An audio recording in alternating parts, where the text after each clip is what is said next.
We've seen some incredible new watches this year, from stylish, affordable divers to perfect everyday gatas. But as the year winds down, it feels like they've saved the best for last because these latest releases are amazing. And the final watch we're taking a look at is a serious contender for Watch of the Year.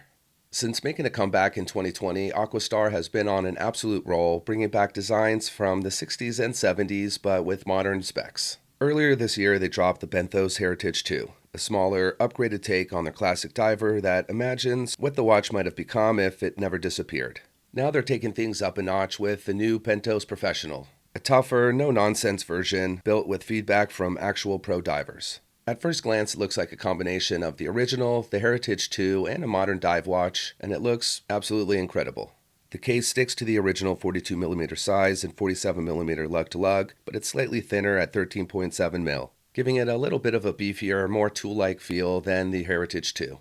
It's made of 904L stainless steel, yep, the same that Rolex uses. It has a ceramic bezel, dual crowns with a helium escape valve, Superluminova X1, and a sapphire crystal. And it's also rated for 300 meters of water resistance, so you definitely can go deep diving. Inside power in the engine is a ETA 2824 elaborate grade movement, which is as close as you get to COSC certified specs. The watch comes equipped on a new rubber strap, keeping things true to its diving roots. The big upgrade here is the DLC coated case, which not only gives it a sleek blacked out look, but also makes it way more scratch resistant. Definitely a lot of watch with really great build quality and specifications. The price is $1,290 on pre-order, or if you wait after that, it'll go up to $1,590. Shipping starts in around 2 weeks, and you're definitely getting a really cool dive watch. Timex has been on absolute fire lately, releasing banger after banger, and once again, they crushed it. Back in 1975, the brand launched its solid-state quartz, SSQ, a futuristic watch for its time with no gears, no balance wheel, and not even hands. Instead, it had an always-on digital display in a sleek, futuristic case. Pretty wild stuff for the 70s. Fast forward 50 years, and Timex is doing it again.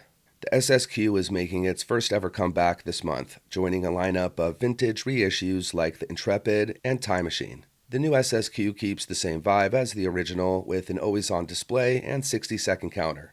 Back in the day, the SSQ came in a variety of colors, so we'll probably see more get released down the line. For now, it is launching in one version, stainless steel with a matching bracelet and a blue acrylic mask. The case comes in at 38mm wide and 13mm in thickness, a really great size for a lot of wrists. It originally launches in Japan for $190, and they are the first market to get the watch, but Timex has teased it on the US site, so a global release is right around the corner. One of Seiko's most successful releases in the recent years has been the solar-powered Speedtimer collection. Since its debut in 2021, the line has been a fan favorite thanks to its perfect 39mm size, sapphire crystal, solid 100 meters of water resistance, and a design that gives off some serious Daytona vibes for well under $1,000. The standout model, the white dial SSC813, even earned the nickname Saytona for its resemblance to the Rolex Daytona Panda. But now there's a new contender in town, the Speedtimer Motoring. It's built on the same platform as the Saytona, but with a more vintage twist. Instead of a bright white dial, the Motoring goes for a warm cream tone with black subdials and a black date wheel, giving it that aged retro look. The black tachymeter bezel is gone as well, replaced with the brushed stainless steel version that instantly brings to mind the classic Rolex Daytona reference 6239 from the 60s. Seiko says the design is inspired by European classic cars, which I think is just a polite way of saying, yeah, we know it looks like a old school Daytona. The watch comes on a stainless steel bracelet, but also includes a tan rally-style leather strap in the box, really leading into that old-school racing style. Otherwise, the specs are the same as before. Sapphire crystal, LumiBrite Lume, 100 meters of water resistance, and the reliable solar-powered caliber V192 movement with a 6-month power reserve and a plus or minus 15 seconds per month accuracy. In classic Seiko form, this is a limited edition to 2,700 pieces, which is a decent amount, but the only catch here is it is only limited to European market. But with how gorgeous this watch is, it definitely is worth trying to figure out how you could get one if you are in the US. Longines has gone from being a bit of an afterthought to one of the best affordable Swiss watch brands out there, and reminds me a lot of what Tudor has been going through these handful of years, gaining a lot of recognition. The new Spirit Pilot Flyback is the real deal. Easily the best chronograph you could buy, and one of the best watches Longines has made in a long time. The new case is 39mm wide, 47 from lug to lug, and just 13.4mm in thickness. A very wearable size for a lot of wrists, especially for an automatic chronograph. It's not ultra thin, but it's slimmer than the Omega Seamaster 300M, which is really cool considering it has 100 meters of water resistance, a sapphire caseback, and a full flyback chrono inside. It sits low, feels balanced, and the box sapphire and polished chamfers make it look a little bit thinner. The big reason for the size drop is the new caliber L792.4, a hands-wound movement made just for Longines. It ditches the rotor from the old model, which helps a lot, and this caliber is really stacked. Silicone balance spring, 60-hour power reserve, column wheel, and of course the flyback feature that lets you reset and restart the chrono with one push. It's COSC certified, runs within 1 to 2 seconds per day accuracy, and looks awesome through the display caseback with the Geneva stripes and blued screws. As far as the design, they decided to ditch the 5 stars to give it a cleaner look. The ceramic bezel also got a makeover. It's now a countdown bezel instead of a dive timer, and the markings are simple, all fully loomed, and a lot more legible. There's only one color available for now, a black gilt dial, and it looks stunning. The gold print and accents pop without looking too vintage, and the white loom keeps it modern. The AR coating is top-notch, everything's super legible, and the watch looks sharp from every angle. The finishing is really impressive, especially at this price point, which rivals much more expensive Swiss watches. One of the many reasons that make Longines such a value proposition.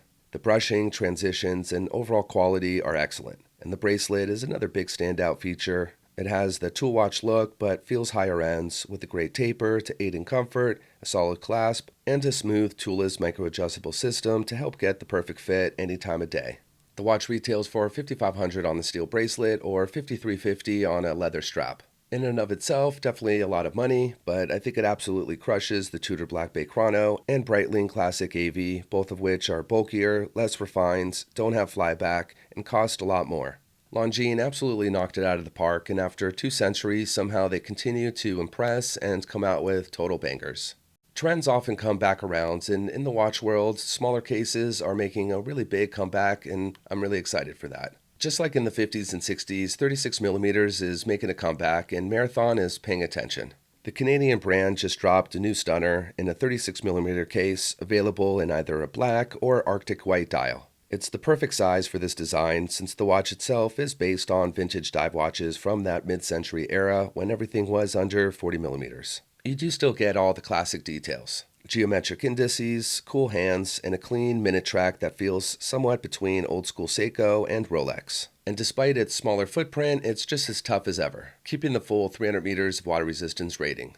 Marathon has always been known for making really well-built watches that are built like a tank, oftentimes geared towards military and field use. But the OSARD was the one that got dive watch fans hooked. It looks the part with all the cues that you'd expect from icons like the 50 Fathoms and the Submariner. What's really cool about this new 36mm is it's just like the 41, but really tightened up. Same dial layout, same hands, same date window, but everything just feels a little more balanced. The Marglow loom is still insane, glowing like a flashlight after even a quick hit of light, and outshining most Superluminova formulas. At 13mm thick, it's well proportioned, will wear really comfortably on the wrist, and look fantastic. It runs on the same SW200 automatic movement found across all of Marathon's dive watches. It's available for $1,600 on the steel bracelet or $1,200 on a rubber strap. Oris just dropped a new take on its Big Crown pointer date, and it proves that orange dials don't have to scream diver. This one manages to look elegant and vintage at the same time. The gradient dial starts with a burnt sunset orange in the center and fades into a caramel tone around the edges, inspired by the colors of autumn in the Swiss Alps. It looks amazing next to the cathedral hands and fluted bezel, but the real story here isn't the dial, it's the strap. Oris teamed up with a Swiss company called Cerveau Volante, which makes leather straps from deer hides that would otherwise be thrown away. They use a fully sustainable vegetable tanning process, keeping the natural grain and scars intact. So every strap looks unique and feels a little bit old school. It's about as eco-friendly as leather gets. And the texture really suits the vintage charm of the watch, which runs on Oris's Caliber 754 automatic movement with the 41-hour power reserve, featuring the classic pointer date hand that circles around the outer track. Something you don't see very often anymore. The orange dial is a nod to Switzerland's maple trees and the deep sunsets over Holstein, giving the watch that cozy fall vibe. Each watch comes with the matching leather travel pouch, and while this is a special edition, Oris hasn't limited production, so you are easily able to buy one, and it's priced at $2,600. And honestly, this watch makes a pretty strong case for making autumn watches a real thing. When it comes to G-Shock, nothing beats the OG 5000 and 5600 series, the square, ultra-tough design that started it all.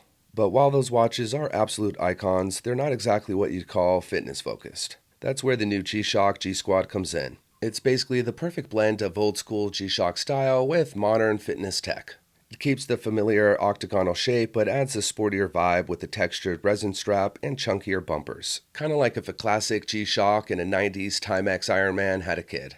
Size-wise, it's also more wearable than most G-Shocks. At 45.9mm, it is still tough-looking, but way smaller than the massive 55mm beasts in the Master of G line. The best part, though, is what's inside. Distance tracking with GPS correction, an onboard accelerometer, calorie tracking, pace calculation, basically everything you want for running, hiking, and training. And since it has 200 meters of water resistance, it's great for swimming and triathlons. But who am I kidding? I've never ran a triathlon in my life.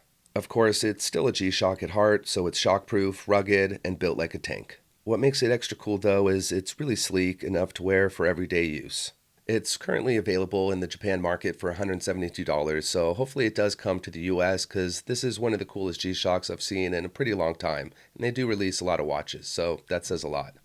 G-Shock's catalog is huge, but somehow they always continue to surprise us. And the new 5000 series full metal, and honestly it might be my all-time favorite. What makes it stand out is a bit subtle. It's metal, sure, but it ditches every extra color, even the brand signature red dial outline, and pairs that with a negative display where the background is black and the digits are gray, giving it a more sleek, night mode vibe that looks incredible. The effect extends to the case back as well, and it's just a very clean, cohesive look. Like other full metal models, it's constructed fully in stainless steel. Super shock resistant and powered by G-Shock's tough solar quartz movement, so you never have to swap batteries. Just charge it under bright light and you're good to go. It's loaded with all the features you'd expect, including a world timer with 300 cities, stopwatch, Bluetooth connectivity, and automatic phone syncing, making it practical and really stylish. Right now it's available for $600 on the Japan G-Shock site, but I think it's only a matter of time before it comes to the US.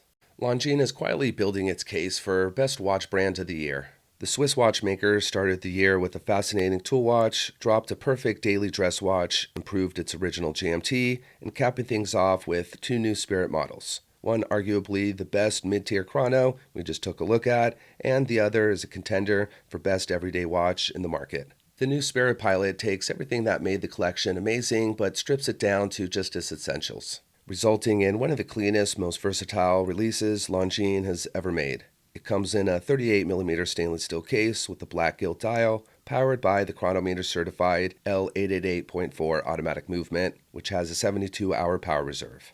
I like how Longines decided to remove the date window, the 5-star emblem, and the red seconds hand tip from the standard Spirit. And those small changes completely transform the watch, giving it broader appeal and timeless simplicity. The dial's depth, applied numerals, railroad track, and winged hourglass logo remain intact, but everything feels a lot more refined. It's available on a brown leather strap, a rubber strap, or a steel bracelet that really gives it a great balance between sporty and elegance. Prices start at $2,700 on rubber, $2,850 on leather, and just a tad over $3,000 on steel. I do think more colors will get released down the line, or at least fingers crossed they do, because this watch is almost as perfect as you get and a true contender for Watch of the Year. That's it for the watches today. I hope you enjoyed taking a look at some really exciting new standout releases. Definitely let me know which was your favorite or if there was one you just didn't like at all. As always, thanks for watching. I'll see you next time.